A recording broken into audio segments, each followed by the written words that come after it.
Hey there, when adding a new administrative user to WordPress, you will log into the administrative side of the WordPress website. You will click on the Add New.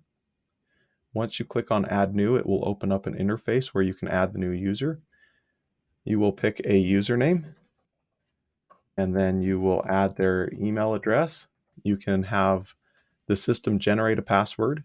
Another choice is you can manually enter a password. If you're going to use a very weak or a weak password, you have to check this box down below to validate that you know that it's a weak password. If this checkbox is checked, please send an email to the user where they will actually set their own password anyway. The most important part is clicking on the word subscriber and changing that to administrator.